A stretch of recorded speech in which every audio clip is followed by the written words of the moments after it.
सो guys next sum last sum में हमने देखा था जहां पर क्या होता था, हम लोग सिर्फ एक ही बुक में जर्नल एंट्री कर रहे हैं और वो सिर्फ ड्रॉअर का रोल प्ले कर रहा है। बट ऐसे भी बिजनेस में नहीं होता। बिजनेस में भी क्या होता है, अगर मैं ड्रॉअर भी हूं तो मैं एक ना एक किसी क्लाइंट के लिए ड्रॉअर भी बनूंगा, किसी के लिए ड्रॉअर भी बनूंगा। तो इस समय हम लोग वही देखेंगे कि सिंगल पर्सन मल्टीपल ड्रॉअर और मल्टीपल ड्रॉअर के लिए किस तरह से रोल प्ले करता है और ऐसे में हम लोग एंट्री किस तरह से करेंगे। मतलब हम लोग अपने बुक में, मान लीजिए मैं ही बिजनेसमैन हूं तो मैं किसी का बिल एक्सेप्ट भी कर रहा हूं और मैं किसी को एक्सेप्टेंस रिसीव भी कर रहा हूं, मतलब मैं किसी को बिल बना के भी भेज रहा हूं और किसी से बिल एक्सेप्ट भी कर रहा हूं ना।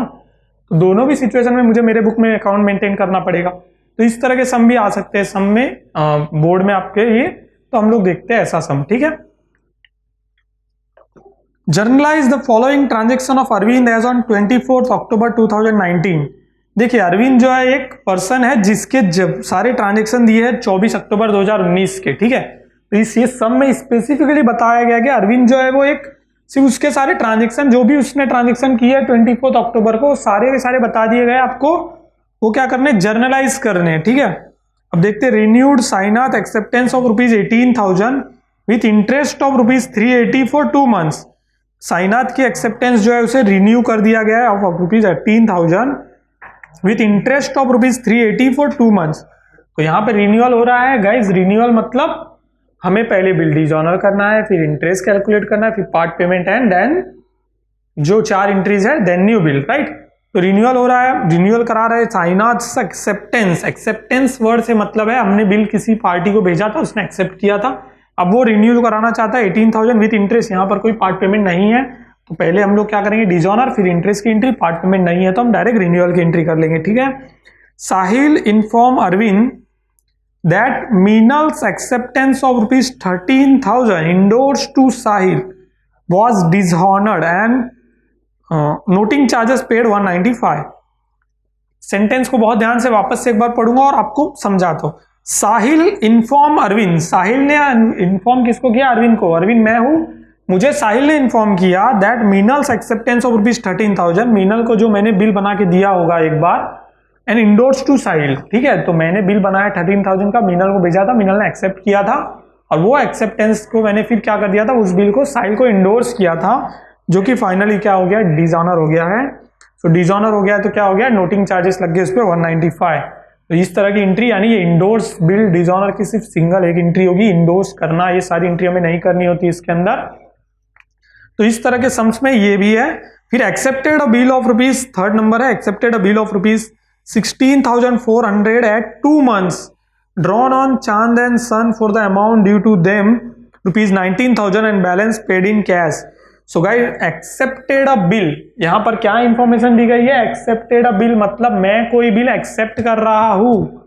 तो मैं कोई बिल एक्सेप्ट कर रहा हूं मतलब यहां पर मैं ड्रॉअर नहीं, मैं ड्रॉई हूं। मुझे किसने बिल बना के भेजा, चांद एंड सन्स ने 16,400 रुपए का बिल 2 महीने के लिए, और वो मैंने एक्सेप्ट किया और मेरा पैसा कितना देना बाकी था चांद एंड सन्स को, 19,000 में से 16,400 का बिल और बचा हुआ अमाउंट मैंने कैश में पे किया। तो यहाँ पे मैं एज अ ड्रॉवी एंट्री करूंगा। तो क्या करूंगा, पहले एक बिल एक्सेप्ट भी करूंगा और कैश भी पे करूंगा। दोनों चीजें मैं करूंगा। मैं चांद एंड सन्स का बिल एक्सेप्ट करूंगा और चांद एंड सन्स को अमाउंट पे करूंगा, ठीक है, अंडरस्टूड।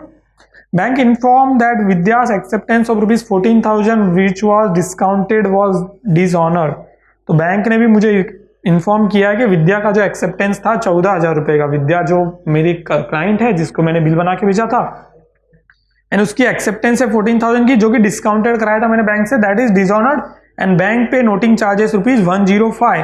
बैंक ने क्या किया, 105 रुपए नोटिंग चार्जेस उसके लिए पे किया। अब बैंक ने पे किया तो वो भी नोटिंग चार्जेस भी ऐड हो जाएगा किसके, विद्या के नाम पे। Renew the bill on Vidya's request for 2 months with interest 295। तो ये डिस्काउंटेड बिल डिजॉनर वाली डिजॉनर की एंट्री, फिर रिन्यू कर रहे, तो रिन्यू में डिजॉनर की एंट्री ऑलरेडी हो गई, इंटरेस्ट की एंट्री करेंगे, इंटरेस्ट के बाद पार्ट पेमेंट नहीं है यहाँ पर कोई, तो फिर हम लोग क्या करेंगे, डायरेक्ट रिन्यूअल की एंट्री कर देंगे। Nandita retired her acceptance to Arvind of ₹13,550 by paying cash ₹13,000। तो that is also an important adjustment, जो इस तरह के एडजस्टमेंट हमने अभी तक इस समय देखे नहीं है। तो नंदिता ने क्या किया, रिटायर्ड किया। रिटायर का मतलब उसने टाइम के पहले बिफोर ड्यू डेट क्या किया, पेमेंट कर दिया बिल का। उसका बिल कितना था 13,550 और उसने कैश में 13,000 रुपए हमें पे किए, मतलब बचा हुआ हम लोग उसे डिस्काउंट दे रहे क्योंकि उसने टाइम के पहले हमें बिल पेड कर दिया। सो इस तरह के सम में इंट्रीज हम करेंगे। So guys very important thing इस सम के अंदर क्या है, इस तरह का सम अगर हमें मिलता है बोर्ड में तो सबसे ज्यादा फायदे वाली चीज क्या हो जाती है, इसमें सारे ट्रांजेक्शन जो है वो एक दूसरे से इंटरकनेक्टेड नहीं है। तो इसमें ये हमारे लिए बेनिफिशियल पार्ट हो जाता है कि सारे ट्रांजेक्शन जो है वो इंटरकनेक्टेड नहीं है। तो अगर बाय मिस्टेक, मैं ये नहीं कह रहा बट बाय मिस्टेक अगर हमारा कोई एक ट्रांजेक्शन की एंट्री रॉन्ग होती है तो हमारा पूरा सम रॉन्ग नहीं होता। तो इस तरह के सम्स होते हैं तो उससे बेनिफिट यही है कि सारे ट्रांजेक्शन इंटर रिलेटेड नहीं है, तो कुछ ट्रांजेक्शन की एंट्री रॉन्ग भी हो गई तो भी कुछ की सही होने से आपको मार्क्स मिलते हैं। जबकि अगर आप पहले जिस तरह के मेथड है जहां पर सिर्फ एक ही ड्रॉ और एक ड्रॉई को सारे ट्रांजेक्शन कर रहा है, तो उस तरह की एंट्रीज में क्या होता है वो सारे एक दूसरे से रिलेटेड होते हैं। अगर अमाउंट कैलकुलेटिव में, अगर डेट कैलकुलेशन में इस तरह से आपकी कोई मिस्टेक हो जाती है तो प्रॉब्लम होने के चांसेस है। यहाँ पर डेट से भी रिलेटेड कोई प्रॉब्लम नहीं होती। तो इस तरह के सम भी पेपर में मिलते हैं। अब देखते हैं सब सारे ट्रांजेक्शन क्या हो रहे हैं। सिंगल डेट 24 अक्टूबर 2019 को हो रहा है, तो आपको एक ही बार जर्नल के ऊपर लिख देना है 24 October 2019। That means you are maintaining the ledger for the one date 24 October 2019. Okay. So let's start for the first entry. So first entry renewal से रिलेटेड है, मतलब उसके अंदर भी बहुत सारी एंट्रीज होंगी। तो 1 को मैंने यहां लिखा। एंट्री करते टाइम आपको ये सारी चीजें ध्यान देनी है। अब एंट्री 1 के पहली ए वाली एंट्री अब हम लोग करेंगे, वो क्या कहता है, साइनाथ की एक्सेप्टेंस 18,000 जो है with interest of ₹380 for 2 months, उसको रिन्यूअल करो। तो रिन्यूअल करना है, सबसे पहले डिजॉनर की एंट्री करेंगे। डिजॉनर होता है तो क्या होता है, ड्रॉई का अकाउंट डेबिट हो जाता है, तो साइनाथ अकाउंट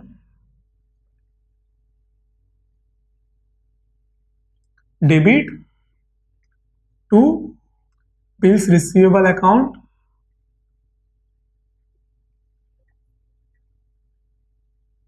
कितना अमाउंट बताया गया इसके लिए, देखिए 18,000 दोनों अमाउंट डाल देंगे, 18,000 और 18,000। ठीक है, तो यहां पर आपको नरेशंस तो सारे याद हो ही गए होंगे। ये हुआ बिंग बिल डिजॉनर की एंट्री हो गई। इसके बाद क्या होता है, सेकंड एंट्री जब भी रिन्यूअल आता है तो इंटरेस्ट की एंट्री होती है। इंटरेस्ट हमारे लिए इनकम है, कितना इंटरेस्ट है तो वो 380 रुपीज हमें ऑलरेडी बता दिया गया, तो 380 rupees interest. So again Sainath account debit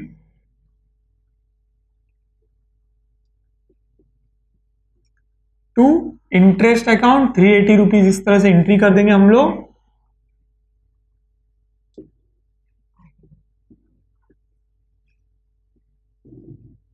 ठीक है, big interest due on Sainath.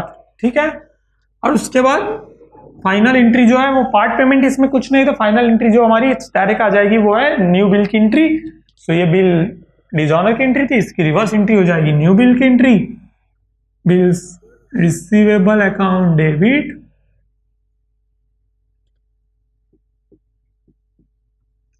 To Sainath account. ठीक है, और साइनाथ अकाउंट में जब हम लोग बिल बना रहे हैं तो साइनाथ को अमाउंट विथ इंटरेस्ट हम लोगों ने बिल बनाया है। So 18,000 and 380 will be the amount of new bill, right. So इस तरह से हमने being new bill drawn and accepted by Sainath, इस तरह से हम लोग इसकी एंट्री कर लेंगे। तो पहला ट्रांजेक्शन हमारा कंप्लीट हो गया। ठीक है, अब देखते क्या है next is Sahil inform Arvind that Meenal's acceptance of ₹13,000 endorse to Sahil was dishonour and noting charges paid ₹195। Sahil ने इन्फॉर्म किया अरविंद को, इसका मतलब साहिल को भी इंडोर्स किया गया था, जो आगे लिखा भी है। और एक्सेप्टेंस किसकी थी, मीनल की थी, और बिल डिसऑनर हो रहा है तो इंडोर्स बिल डिसऑनर की एंट्री होगी। कोई भी बिल डिसऑनर होता है हमेशा ड्रॉई का नाम आ जाता है, यहाँ पे एक्सेप्टेंस मीनल की थी। सो मीनल्स अकाउंट डेबिट हो गया,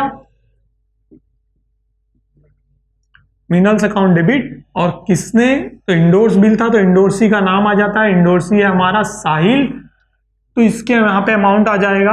नोटिंग चार्जेस पेड किए गए, नोटिंग चार्जेस पेड कौन करता है, तो इंडोर्स बिल होता है, तो इंडोर्सी पे करता है, इंडोर्सी साहिल था, साहिल ही पे कर रहा है, तो टू साहिल दो बार ना लिखकर अमाउंट एड ऑन करके हम यहाँ डाल देंगे।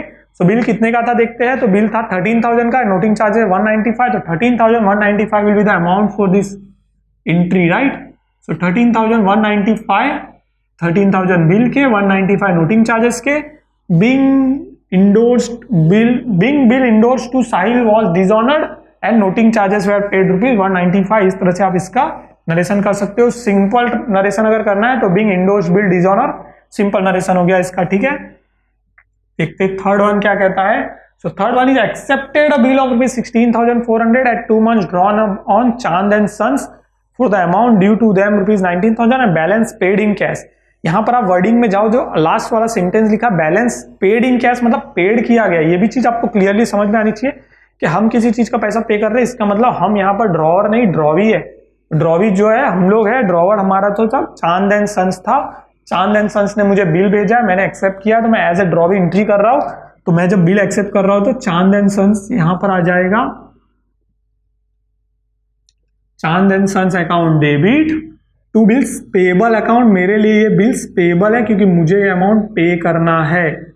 सो that's a important entry you have to notice. इसका दो पार्ट में हम लोग एंट्री करेंगे। पहला पार्ट हमने बिल एक्सेप्टेंस की एंट्री और सेकंड पार्ट हम लोग करेंगे कैश, जो हम लोग बिल पेमेंट कर रहे हैं, कैश पेमेंट कर रहे हैं ना। तो ये आपको समझ गया ना, हम यहाँ पे ड्रॉ ही है क्योंकि हमने बिल एक्सेप्ट किया। Accepted a bill word use भी हुआ आगे ही, और उसके बाद कैश पेड ये भी वर्ड यूज हुआ। तो इससे समझ में आता है कि ये बिल हमने एक्सेप्ट किया है। So being bill drawn by Chand and sons accepted by me. Accepted by me इस तरह से मैं यहाँ पे लिखूंगा। एक्सेप्टेड बाय मैं अपना नाम नहीं लिखूंगा बुक में, एक्सेप्टेड बाय मी लिखूंगा। और यहाँ पर सिंपली मैं लिख दूंगा, हमें अगर कहीं भी कोई कंफ्यूजन नहीं चाहिए तो हम सिंपली क्या लिखेंगे, being bill drawn and accepted. एकदम सिंपल नरेशन से जा सकते हैं। अब मैं क्या कर रहा हूँ, पेमेंट कर रहा हूँ। अब 19,000 का बिल है, उसमें से 16,400 पेड हो रहा है। 16,400 का बिल आ गया है 19,000 में से। सो 19 में से 16,400 कम कर देंगे, बचेगा कितना, 2,600। वो मैं कैश में पेड कर रहा हूँ चांद एंड सन्स को, ठीक है। तो अगेन मेरे पास से पैसा जा रहा है यहाँ पर, तो Chand and sons account debit and credit में से क्रेडिट व्हाट गोज आउट, मतलब पैसा जा रहा है। और कैश पेमेंट कर रहा है, ऐसा स्पेसिफिक मेंशन है तो कैश अकाउंट यहाँ पर लेंगे आप। और 2,600 इस तरह से एंट्री कर ली हमने इस ट्रांजेक्शन की भी। इस जो हमारे पास एडजस्टमेंट आया था थर्ड नंबर, तो यहाँ पर एज अ ड्रॉई हमने रोल प्ले किया है। तो ये भी सम आपको इस तरह का आएगा जहां पर आप ड्रॉई ड्रॉअर सब होंगे, बट आप अरविंद बन के आप एंट्री करेंगे। और आपको ध्यान देना है कि आप ड्रॉअर हो यहाँ पर या इस कंडीशन में ड्रॉई हो। देखते हैं नेक्स्ट क्या है। Bank inform that Vidya's acceptance of rupees 14,000 which was discounted was dishonour. तो डिस्काउंटेड कराया था हमने बिल, विद्याज एक्सेप्टेंस बता दिया, मतलब विद्या ने एक्सेप्ट किया था, यानी मैं यहाँ पर ड्रॉअर ही हूँ। मैं ड्रॉअर हूँ और विद्याज एक्सेप्टेंस थी 14,000 के लिए, जो कि डिसऑनर हुई है। मैंने बैंक को डिस्काउंट कराया था। बैंक ने नोटिंग चार्जेस भी पे किया है 105 रुपए। यहां तक तो हमें समझ में आ रहा है कि डिस्काउंटेड बिल डिसऑनर है, लेकिन उसके आगे लिखा है कि renewed bill on Vidya's request for 2 month with interest rupees 295। So renewal भी हो रहा है, तो रिन्यूअल में पहले डिस्काउंटेड बिल डिसऑनर, यानी डिसऑनर की एंट्री, इंटरेस्ट की एंट्री, पार्ट पेमेंट की एंट्री और न्यू बिल की एंट्री। तो पार्ट पेमेंट नहीं है तो अगेन 3 एंट्रीज होगी यहाँ पर। जो सबसे पहले हम लोग क्या करेंगे, डिसऑनर की एंट्री करेंगे। और डिसऑनर जब भी करना है तो हमें क्या करना है, विद्या अकाउंट, क्योंकि हमारा ड्रॉई कौन है, विद्या है। So Vidya account debit, Vidya account debit to क्या होगा, बैंक अकाउंट होगा, क्योंकि बिल डिस्काउंटेड कराया था बैंक से। अब अगेन यहाँ पर आपको पार्ट पे ध्यान देना है कि नोटिंग चार्जेस भी पे किया जा रहा है और विद्या के अकाउंट में क्या होगा, दोनों अमाउंट आना चाहिए। बट नोटिंग चार्जेस कौन, बैंक पे कर रहा है, तो यहाँ पर भी दोनों अमाउंट आएगा। जैसे हमने यहाँ पे साहिल वाली एंट्री की, देखिए ये मीनल टू साहिल, यहाँ पर भी क्या हो गया, नोटिंग चार्जेस विथ आ गया था, तो यहाँ पर भी with noting charges amount calculate करके हमें डालना है। और इसमें अलग अलग एंट्री है, तो फोर्थ का ए मैंने कर दिया। अब कितने का बिल है, देखिए 14,000 का बिल है और 105 रुपए नोटिंग चार्जेस है, तो कितना हो गया अमाउंट, 14,105 और 14,105। अब इसके बाद क्या करना है, इंटरेस्ट की एंट्री करनी है। इंटरेस्ट हमें रिसीव हो रहा है क्योंकि विद्या ने बिल डिसऑनर किया, तो विद्या से इंटरेस्ट हम लोग लेंगे। सो अगेन इंटरेस्ट जो है वो डेबिट साइड, क्रेडिट साइड में आना चाहिए।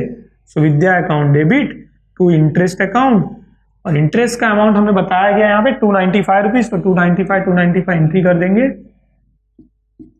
सो इस तरह से हमारी इंटरेस्ट की एंट्री हो गई। पार्ट पेमेंट इस सब में कोई है नहीं यहाँ पर इस एंट्री के अंदर।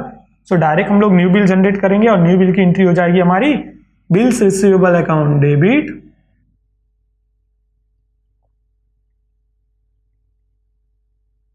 To Vidya account. अब जब कुछ भी पेमेंट विद्या ने नहीं किया है तो क्या हो गया, हमें उससे नोटिंग चार्जेस भी लेना है, हमें उससे ये जो इंटरेस्ट भी लेना है, दोनों चीजें लेनी है। तो दोनों का अमाउंट कैलकुलेट करेंगे। विद्या के अकाउंट में 14,105 रुपए था और विद्या के अकाउंट में डेबिट साइड में 295, ये दोनों अमाउंट हम लोग क्रेडिट साइड में डाल देंगे। 14,400 होता है टोटल करने पे, ठीक है, 14,400। इस तरह से हमने क्या कर दिया, रिन्यूअल कर दिया एक्सेप्टेंस विद्या का। ओके, ये हो गया रिन्यूअल, ठीक है। अब क्या करना है, अब हम लोग नेक्स्ट एंट्री के लिए जाते हैं, दैट इज नंबर 5। अब 5 में भी और कितनी एंट्री है देखते हैं, एक है या दो। So Nandita retired her acceptance to Arvind of ₹13,550 by paying cash ₹13,000। Nandita ने क्या किया, रिटायर किया। रिटायरमेंट ऑफ बिल का मतलब होता है कि बिल टाइम के पहले बिफोर ड्यू डेट पे करना। तो नंदिता ने बिफोर ड्यू डेट पे किया है, तो रिटायरमेंट में सिर्फ सिंगल एक ही एंट्री होती है और उसे डिस्काउंट मिलता है। तो डिस्काउंट मिला है, 13,550 का बिल था और सिर्फ 13,000 रुपीज पे कर रही है नंदिता। तो हमें कैश रिसीव हो रहा है, कैश में उसने पेड किया ये भी बताया। तो कैश वर्ड यूज करना है यहाँ पर, cash account debit. Cash account debit कितना आ रहा है, 13,000, 13,000 रुपए सिर्फ उसने कैश पे किया और बचा हुआ अमाउंट हमें डालना है डिस्काउंट में, जिसे रिबेट भी कहते हैं। तो रिबेट वर्ड यूज भी कर सकते हैं, स्लैश करके मैं डिस्काउंट लिखता हूँ आपकी अंडरस्टैंडिंग के लिए। तो डिस्काउंट कितना मिल रहा है नंदिता को, इसमें 550 रुपए डिस्काउंट मिल रहा है। और हमें भी पैसा पहले मिल गया तो हमने भी उसे डिस्काउंट दे दिया। और कितने का बिल है, तो वो है क्रेडिट साइड में 13,550। यहाँ पर हम लोग लिख लेंगे टू बिल्स रिसीवेबल, क्योंकि बिल यहाँ पे ऑनर हुआ है, वो भी बिफोर टाइम ऑनर हुआ है, ठीक है। तो यहाँ पे आप नरेशन में लिखेंगे being retirement of bill before due date, being retirement of bill before due date. और अगर आप इन डिटेल लिखना चाहते हो तो आप लिख सकते हैं being retirement of bill before due date and discount given ₹550। सो इस तरह से हमारी ये सारी एंट्री हो गई, जहां पे हम एज अ ड्रॉअर भी एंट्री कर रहे थे, एज अ ड्रॉई भी एंट्री कर रहे थे, और एट द सेम डेट एक दिन में कितने ट्रांजेक्शन हुए सारी चीजें हमने एंट्री की। तो यहाँ पर डेट भी आ गई, डेट का भी रोल प्ले हो गया। अगर आप बाय मिस्टेक भी डेट यहाँ पे भूल जाते तो आपको 1 या फिर हाफ मार्क्स कट हो जाएगा ऐसे ही। तो ये सारी चीजें आपको ध्यान देनी है जब आप सॉल्व कर रहे हो बिल्स ऑफ एक्सचेंज में, मल्टीपल ड्रॉअर और मल्टीपल ड्रॉई वाले सब, ठीक है।